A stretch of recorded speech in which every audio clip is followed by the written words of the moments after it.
Hey guys, D1sco here, and today I'm reacting to the Dead by Daylight 8.6.0 PTB. Um, it's already up as of recording this video. I think this video's like a day late, just because I'm uploading it, just because of when it will be scheduled. I currently have it downloading. I'm excited because it sounds like Orange will get to play this with me. It sounds like we'll be able to play this PTB together and at least make one video on it together, so I'm really excited about that.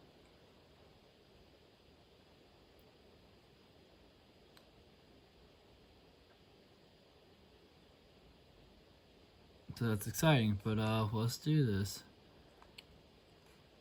So Orange did tell me already that that's the killer right there, because I guess this was a killer only chapter, like Pinhead or Chucky, one of those. Speaking of Pinhead, he's leaving April 4th. For those of you who didn't know, he's leaving the game completely. So this is all of our last chance to get his outfits. I actually got them earlier today before I started filming. When I woke up, I just decided to go ahead and snag them, and I bought the $10 pack, and I had enough cells sitting there from after the last outfit that I got, which was Birkin, because I had some cells, and then I went ahead and I snagged the Nemesis skin with those, got the Rift, and then I used Rift cells to get Birkin, and then I just got Pinhead skin. So I'm glad that worked out, because now I don't have to worry about like missing out on his outfits, because I'll have them. But I guess this is the killer, and I guess a lot of the leaks were correct apparently. So obviously that's kind of whatever. March 4th is when the data and stuff. But let's get into this. New killer, the Ghoul. I mean, it's a pretty cool name, but when I think Ghoul, I definitely think of good old Fallout. That's just me though, just because I'm used to that. That's just what I'm used to do. Killer power is called One-Eyed Terror. I guess this chapter is somewhat mixed. I saw a the title of a video, like right before I started recording this, basically claiming that this killer is the worst killer in the history of this game. That is a very huge stretch. There have been some pretty bad characters, and those characters are better now, but they're still considered not great. That is a tall, very tall bar to. That is a very big claim. So I don't know if I believe that claim yet. Obviously, I don't know anything about the killer yet. I'm hoping to do a first impressions video and like me playing the PTB soon, but I needed to finish downloading. Special ability is called Kagune Leap. I don't know what that means, but it sounds interesting. Use the power button to charge and launch the Kagune tentacles that attach to any vertical surface within range and quickly pull the ghoul forward. So, okay, so basically the leap is you shoot out a tentacle thing and it'll grab onto something. And it sounds like it'll be able to grab onto map like objects just around the map, and then you within a certain range, I don't know what that is, and then it can pull you forward. That's actually pretty cool. I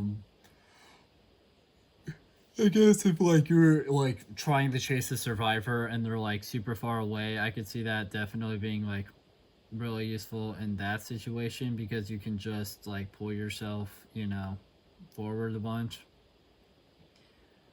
on like using objects and get there quicker. That's actually a pretty cool ability already. I guess there's more, but like that sounds alone and makes it sound pretty interesting and pretty cool.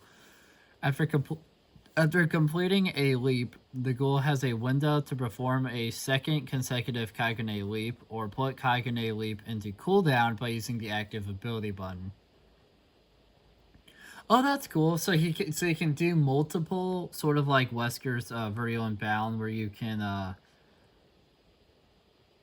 do like multiple of them as long as you hit the button like in time. That's actually pretty cool. Or I guess you can kind of reset, or you can like put it in the cooldown. Kagune leap enters cooldown once the ghoul has consumed their leaps. If they leap over a vault or down the pallet, or if the Kagune grabs and leaps at a survivor. Interesting. If the ghoul's second consecutive leap targets a survivor, they will perform a grab attack. Nice. Grab attacks damage survivors if they are healthy, inflict deep wounds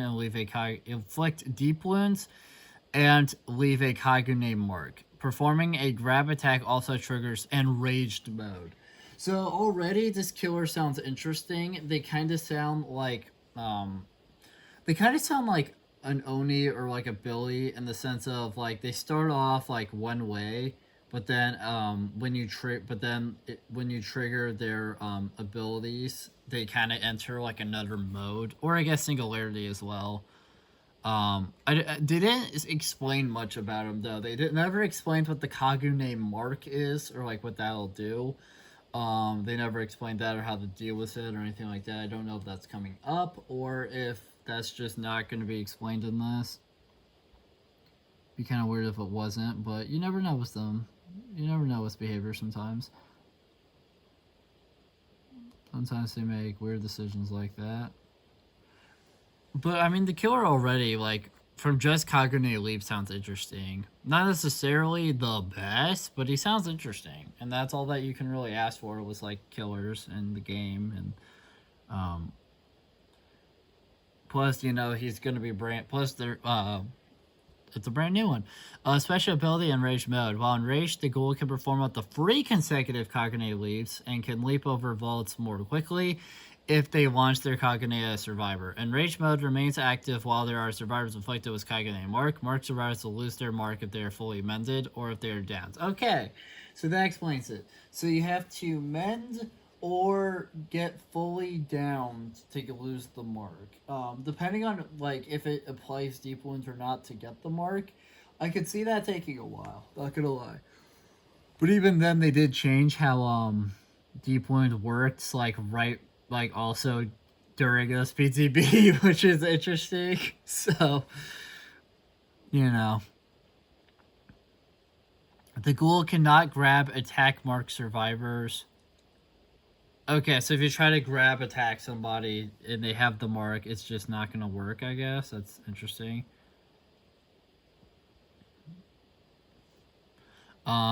Once no mark survivors remain, a countdown begins. When the countdown depletes and rage mode ends, a perfectly timed grab attack will add extra time to the countdown. The countdown is paused while carrying survivors. That's kind of nice that there's a way to pause it.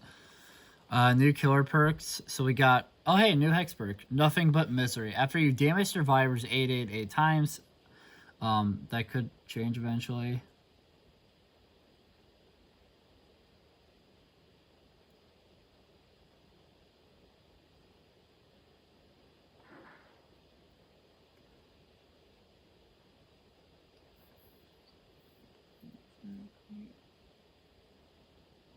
Alright, again, like keep a lot of what they say in this with a grain of salt because things are constantly changing with PTBs. This is just like a test run for the changes, but I mean so far I'm definitely excited for the character, especially after they go in and tweak the tweak the tweak stuff.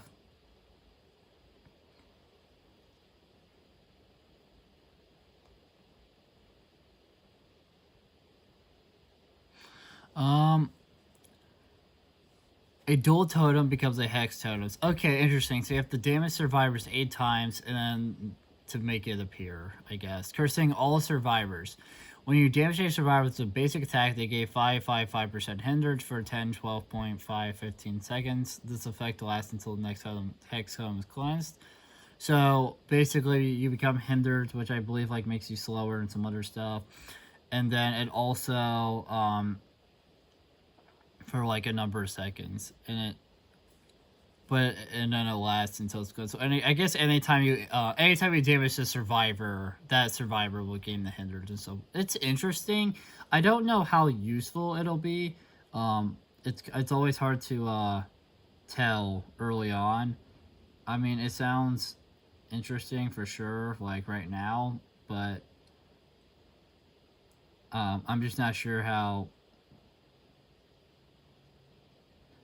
like useful it'll be when the changes go live. Since I haven't tried it out yet in the P2B. It's Forever Entwined. When a survivor takes damage, gain 1 token up to 678 per. For each token you pick up, drop and hook survivors 4% faster. None are which that's kind of nice that when you get so like a survivor takes damage and it's like up now, and it's like all right, cool. Now I can pick up survivors faster, hook survivors faster, a little faster, which is always nice. So that's definitely good. That sounds like a fairly good perk. None are free. When you hook a survivor for the first time, gain 1 token up to 4. When all generators are complete for each token, all windows and upright pallets are blocked for everyone for 12, 14, 16 seconds. Features are scratch marks improvements, made improvements to the scratch marks spawn logic. They should spawn on the ground more consistently. So that's kind of nice that they also updated that.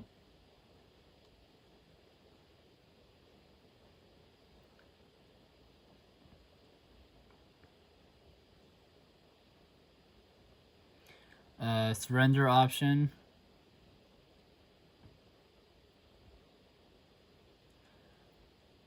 Under specific scenarios, it will be possible to surrender during a trial and retain some progress, including blood points, match XP, challenge progress, and emblem scores. Surrendering in the following conditions does not incur a disconnection penalty, but will not count as a completed trial. It still causes item/add-on loss. Killer, when all remaining survivors are bots, when no generator has been completed within the last 10 minutes. Survivor, when all other remaining survivors are bots, when all survivors are in the dying state. Map, Forsaken Boneyard, the Eerie Crow's main building was modified. Windows have changed position, and drops from the exterior have been added to the balcony. The content of the tiles has been revisited to reduce the amount of small collisions that were reducing the quality of the navigations. New tiles have been created, double palette tiles, and an extension of the theme has been added. Dead Sands is a new map added to the roster under the Forsaken Boneyard theme. It expands the lore and at the same time nerfs the realm offering. It expands the lore, okay. The branches with large collisions that would appear between tiles have been removed. Base game, exit gate notifications are visible for 12 seconds when they are powered. Plus 7 seconds. That's actually nice.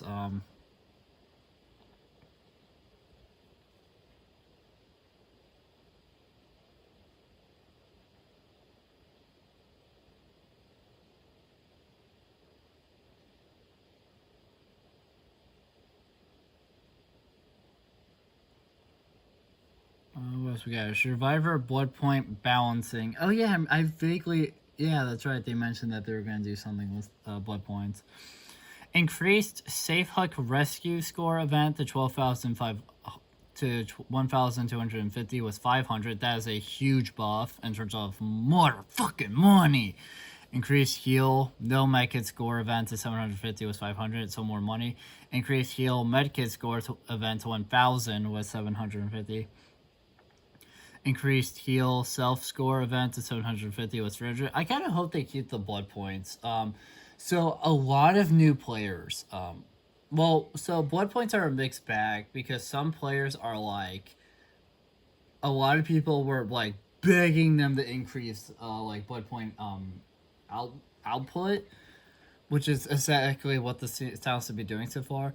Because they're recent. Well, it's because they were newer players who felt like it was taking too long to like level up characters, and to some extent, I feel like they are right in a way because um, me and Orange have we have a set plan.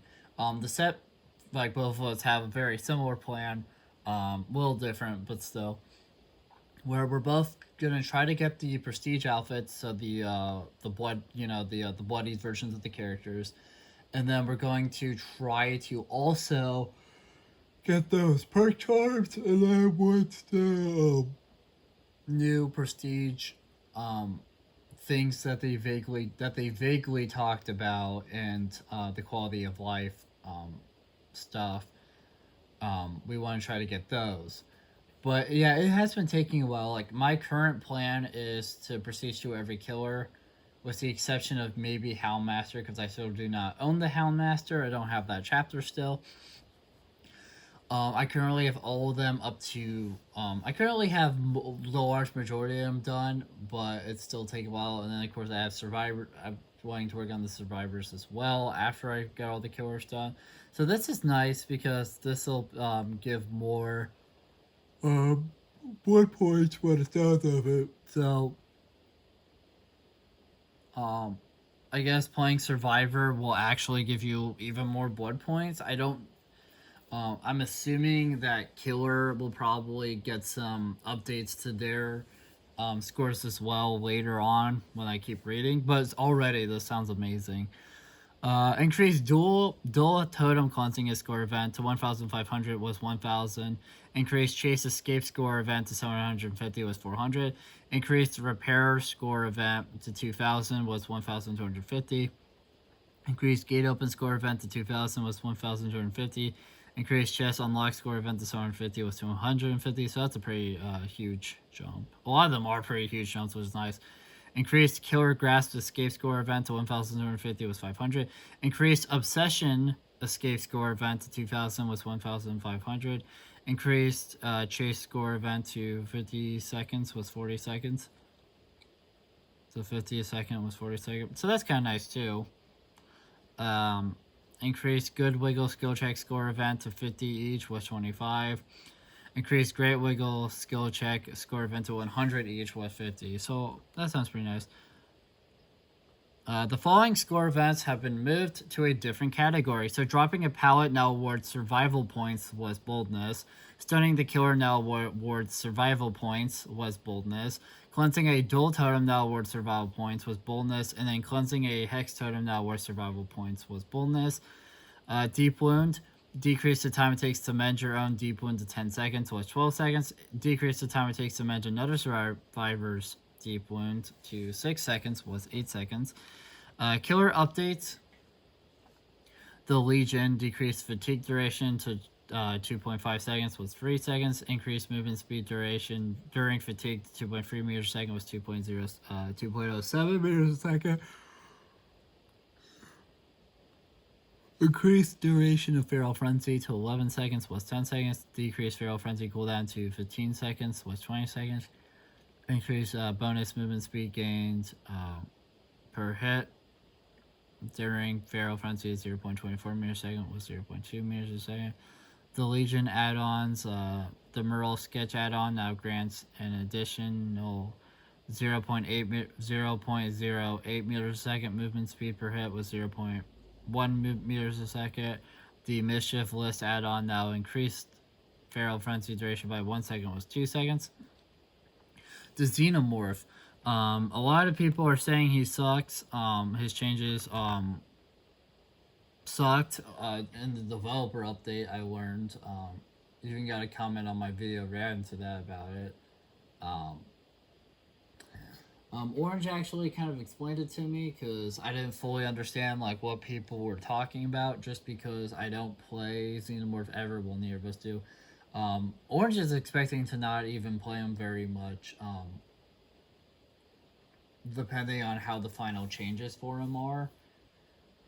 Because I guess the nerfs that they gave him were like pretty big, and people are kind of worried about it, I suppose.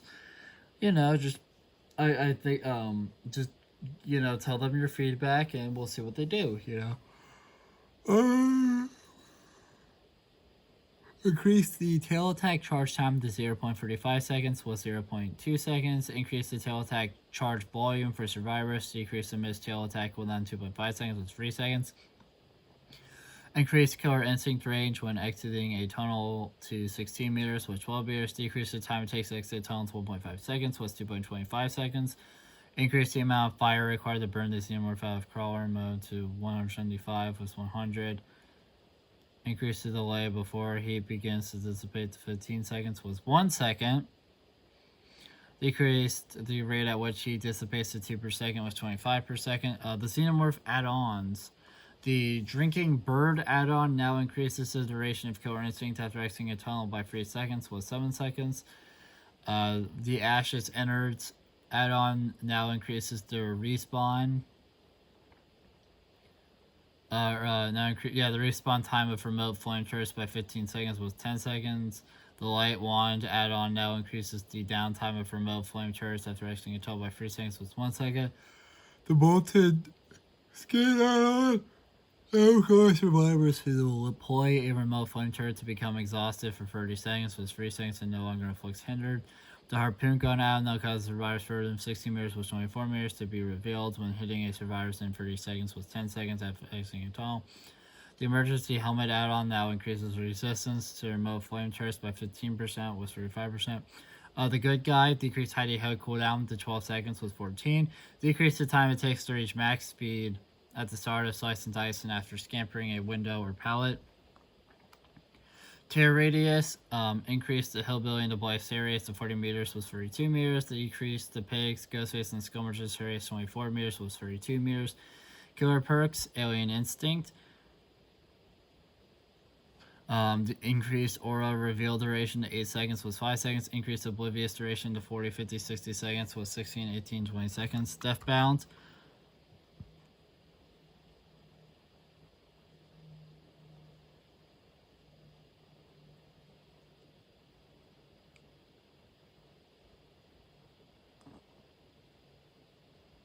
What do we got?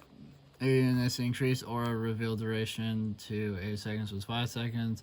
The increase, or I was on the phone, sorry. Decreased range to 12, 8, 4 meters was 16, 12, 8 meters. I don't remember what Deathbound does at the moment. Hysteria. Hysteria. Increased oblivious duration to 30, 35, 40 seconds was 20, 25, 30 seconds. Decreased cooldown to 20 seconds was 30 seconds. Knockout rework when a survivor drops a pallet if they move 6 meters away from it within 6 seconds. They gain 5% hindered for 3, 4, 5 seconds. The knockout rework sounds interesting, honestly. Nemesis increased aura reveal duration to 8 seconds was 4 seconds. Survivor perks, quick and quiet, decreased cooldown to 25, 20, 15 seconds was 30, 25, 20 seconds. Deception decreased cooldown to 25, 20, 15 seconds was 30, 25, 20 seconds. Increased the time during which you leave no scratch marks to 5 seconds was 3. Dance with Me increased hidden scratch mark duration to 5 seconds was 3 seconds. Decreased cooldown to 25, 20, 15 seconds was 30, 25, 20 seconds. Red Herring decreased repair requirement for 1 second was 3 seconds.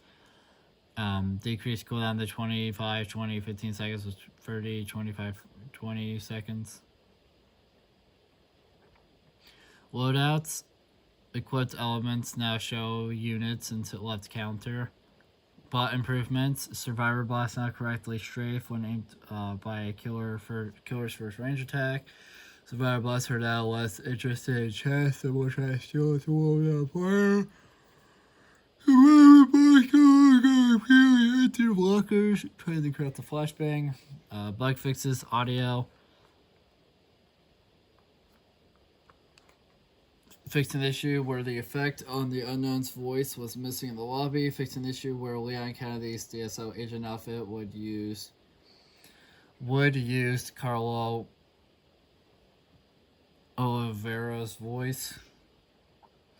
Fix an issue where the memory 1736 entry from the Talbot Grimes journal was missing voiceover. Fix an issue that caused a dropped flashbang to have no audio cue. Bots fix an issue where preventing disconnect bots from properly using their first. Fix multiple navigation issues for all AI entities in Haddonfield. Character. Fixing the issue that caused survivors to clip in the killers during the pickup animation. Fixing the issue that caused survivors to momentarily freeze when they stopped inputting movement. Fixing the issue that caused survivors' camera to stutter and realign when fast exiting a locker.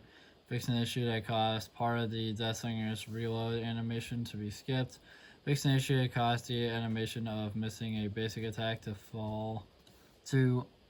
fail to play properly during any trial as the nemesis. Fixing should cause the bottom of a cage survivor the clip beside the nightmare's camera during basic attack cooldowns. Fixing the issue which caused the nightmare to pass through survivors building the demon realm ability. Fixing the issue that caused survivors to become injured by the nightmare rupturing a dream palette that was above/below the survivor. Fixing the issue that caused the skull merchant's drone not to rotate when deployed after recalling a disabled drone. Fixing the issue that caused survivors to be scanned by the skull merchant's drones without having a scan line on them where the drone is rotating in the southwest direction. Fixing the issue that caused the Cenobites aim indicators to flicker when oh my god. Fixing the issue that prevented the knife from dragging a control path under a hook. Fixing the issue caused killers to play the wrong animation when hanging next to a zombie. Fixing the issue that can cause nemesis zombies to get stuck walking next to a hook. Survivor zombies will now take a wider route around the hook to avoid becoming stuck. Environment. Fixing an issue in a Raccoon City police station where the dream snares failed to pass through walls. Fixing an issue in the Forsaken Boneyard where projectiles were blocked by a collision in the maze tiles. Fixing the issue that Boyd Lodge, a main building where the dream snares could not go through the closed doors where the basement could spawn. Fixing the issue that Thompson House where the dream snares were blocked in the structure of the main building. Fixing the issue in Ormond Lake Mine where the killer could use their power to land in oh my god. In an unattended area while lunging. Fix the issue where the shelter woods where killers could land on top of lockers. Fix an issue on Forsaken Boneyard where the trapper could hide traps inside of the ground. Fix an issue on Forsaken Boneyard where items could disappear in the ground when placed on drop. Fix an issue on the Nostromo main building where the zombies got stuck at the top of a ramp.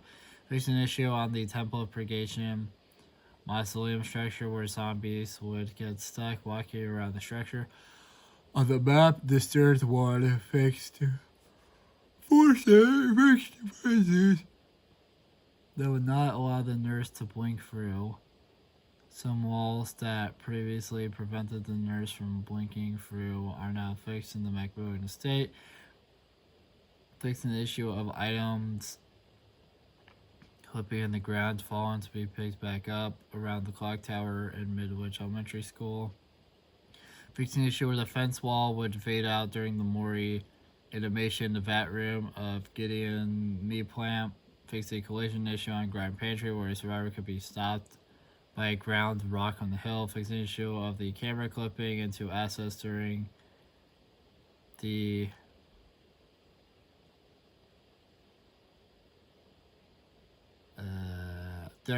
escape animation before reaching the tally screen on Deadlock Saloon. Fix an issue on the nurse that allowed her to blink in the small prison located behind the exit gates on Deadlock Saloon. Fix various issues with level of detail of dirt on Ormond Lake Mine. Fix an issue with flickering textures on the ground near the escape in Ormond Lake Mine.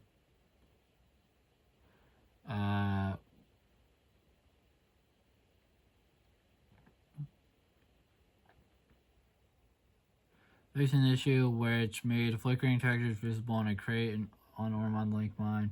Fix an issue of various signs that were clipping for the fence on Ormond Lake Mix an issue with the level of detail on every cement bag pile found throughout the Ormond Lake mine map. Fixed an issue on a pile of snow that was cooking inside a conveyor belt inside the main building of Ormond Lake mine map. Fixed an issue of survivors and killers that can clip through all the pipes around the mine building of Ormond Lake mine map. Fixed an issue of a superfluous collision on a staircase, preventing the killer from moving freely on Ormond's Lake mine. Fixed an issue of a seam visible between two escape tiles on Ormond Lake mine. Fixed an issue of textures that were missing on Ormond Lake mine. Fixed an issue of textures on a pool of blood that were missing on Ormond Lake mine. Fixed an issue that caused the Nightmares POV to go out of bounds on Ormond Lake mine. Fixed an issue of having the Dark Lord's Pillars of Hellfire spawning outside of the exit gates with the add-on a la carte shield on Ormond Lake mine.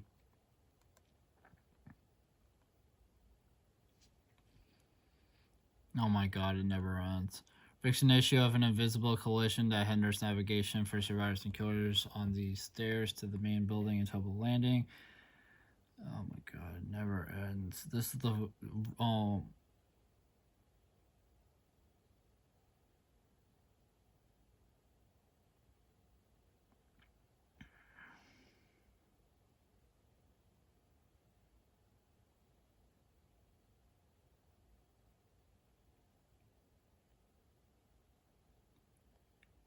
don't you love it how they make these so long? So when you try to do a video, you guys sit there reading it for so long. I can feel myself just getting so bored.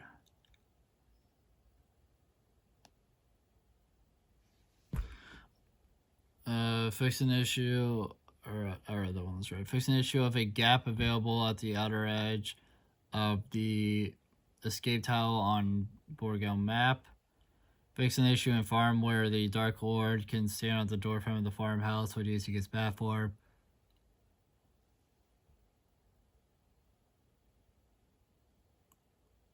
Fix an issue where Hux failed to fade out during a Mori animation on Batman Preschool.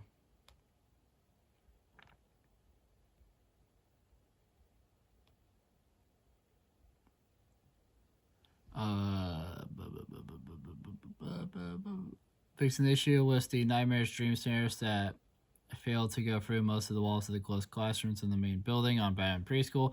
Fix an issue for the Shrine Landmark ground that fades out during more animation on Yamaka Estate, or however you actually pronounce it. I have no idea. I've never known how to pronounce that.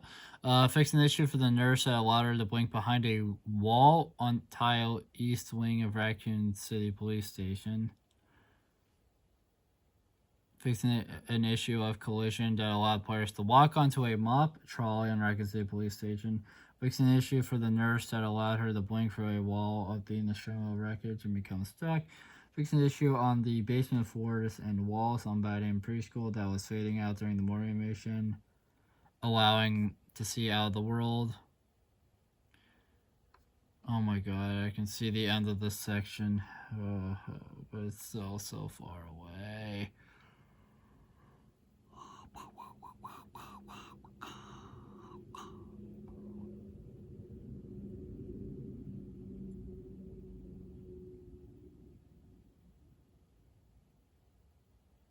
Fix an issue in which the walls and roof of the office of the exit gates have a one-sided texture in Ormond Lake mine. Fix an issue of collision that was allowed to player to walk on a sofa in Ormond. Fix an issue of foliage that fails to fade out during more animation throughout the map of Dead Dog Saloon. Yeehaw, partner.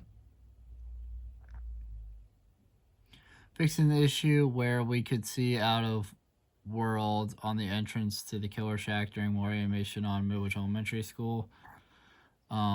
takes an issue with the level of detail visible on stair sign and west wing of Raccoon City Police Station. Makes an issue of characters hovering above ground on the Garden of Yamako Estate. Makes an issue of killer projectiles that can pass through a vault location in the main building of Ormond Lake Mine on Ormond Lake Mine. Makes an issue of fix an issue for a basement rock wall that has a missing texture on temple obligation. Fix an issue on the level of detail that can be seen from a distance on two sets of stairs outside the temple of purgation.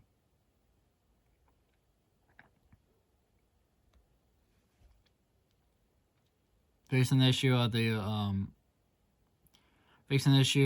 level of detail on the cobwebs and the Coley on the Killer Shack wall on Forsaken Boneyard. Makes an issue of superlicious collision prevents smooth navigation along fence walls located on 6 fence walls of the Forsaken Boneyard. Fix an issue on Eerie Cross that a visible level of detail issues on the floor of the Killer Shack. Fix an issue with a sliced stone that was suspended in the air in front of the clock tower's main entrance on the Forsaken Boneyard.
There's an issue of openings that are visible in some parts of the edge assets and multiple fence house and Garden Joy. Fix an issue of a seam that can be seen between the tiles of a fence on the decimated boardgate. Fix an issue with sand and roots color that appears different around the shag Forsaken Boneyard. Fix an issue with multiple levels of detail on the broken brick walls on various tiles of Forsaken Boneyard.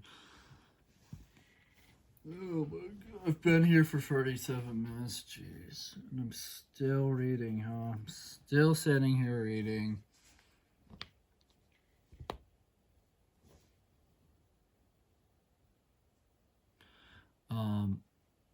Perks fix the issue it costs a killer to be blinded while looking away from a flashbang. Fix an issue that caused survivors to shoulder the burden not to become infected when unhooking a fully infected survivor. Fix an issue that caused the struggle skill checks not to reset when a survivor is unhooked by a survivor with shoulder the burden. Fix an issue that caused Eyes of Belmont not to extend the aura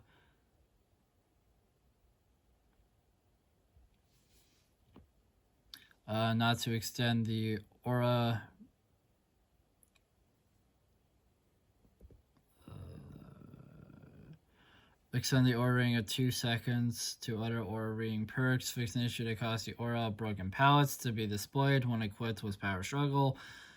Fix an issue that caused save the best for last seconds not to be removed when entering the obsession with a throw from virulent bound. Fix an issue that caused the tokens not to be consumed from several perks when entering a survivor with Flight of the Damned.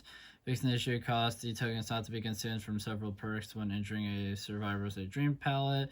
Fix an issue that prevented the nightmare from placing dream palettes in worlds where in places where a palette was destroyed by Spirit Fury.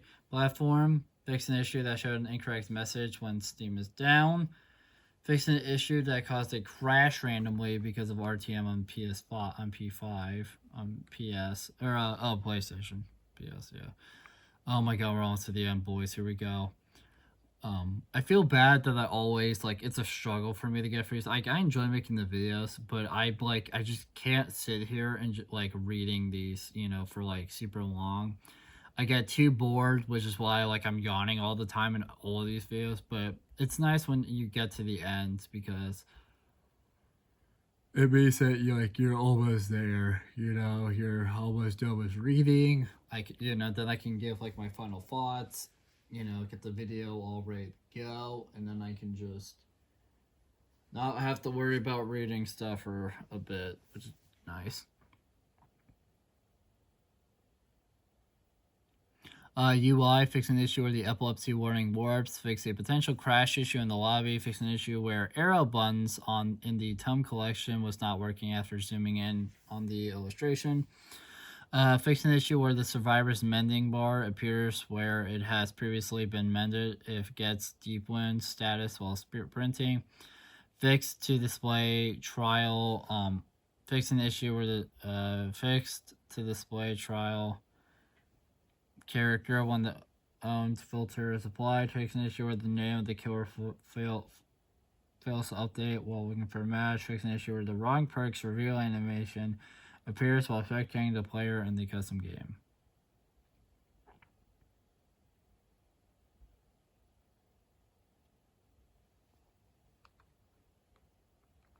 Miscellaneous, fix an issue cost. Killer perk shared help to not appear when searching for general. Fix an issue cost the kill interaction from the finisher Mori to be unlocalized in every language except English. Fix an issue cost the adept night achievement / trophy to unlock when the killer disconnected after completing the unlock requirements. Fix an issue to cost the Death of Ignorance achievement / trophy not to progress when using the Artist Silver Bell add-on. Fix an issue to cost a debug blue square to be visible and break a wall as a killer. Known issues: Blast Mine might not always blind the killer. Alright guys, well, I finally fully read it. It was a struggle for me. I was yawning a lot. I got pretty bored there at one point. Not gonna lie. Final thoughts. I'm definitely intrigued by the killer. It's cool that they have like a tentacle-esque thing. I'm definitely excited to see like kind of what that's about. For sure. Hoping it'll be like a pretty cool visual effect and stuff. The leap sounds intriguing, which is nice. The enrage mode sounds kind of cool. It was nice learning how the mark thing will work. On paper, they sound definitely interesting. They kind of sound like a mixture of a couple different killers mashed together, which isn't necessarily a bad thing. Power-wise, it didn't really sound like they had all that much of one. It sounded like their power is mostly like the tentacle, right? The leap, so being able to leap over different objects and stuff, and their enraged mode where you get enough people marked and then you like can like buff certain things. That's all it really sounded like. I'm not saying that is all that it is, but that's just kind of all that it sounded like. So that's interesting. Hopefully it'll actually be a pretty good hopefully it'll be a pretty good killer. I'm excited to see what the finalized version is once they add once they add the player feedback to the character, how that's gonna work. I'm really excited about that for sure. Overall, I'm pretty excited for this PTB before because I didn't know there was going to be a killer. I thought that was going to be the next one. So when I was kind of thinking that way, I really wasn't all that excited for this PTB when I didn't know there was going to be a new killer because my thought process was, well, I'm only really excited for the quality of life changes and not the other stuff. But the fact that we're getting a new killer, it's like, okay, now I'm pretty much only excited for the quality of life changes and that new killer and their new stuff.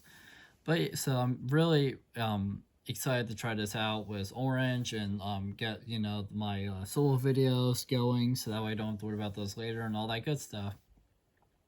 So yeah, thank you guys so much for watching this video. If you liked it, make sure to like, comment, subscribe, share the video, ring the bell, do all the algorithmic garbage. It helps us out a lot and it means a lot to us. and I'll see you guys in the next video. Bye. Bye.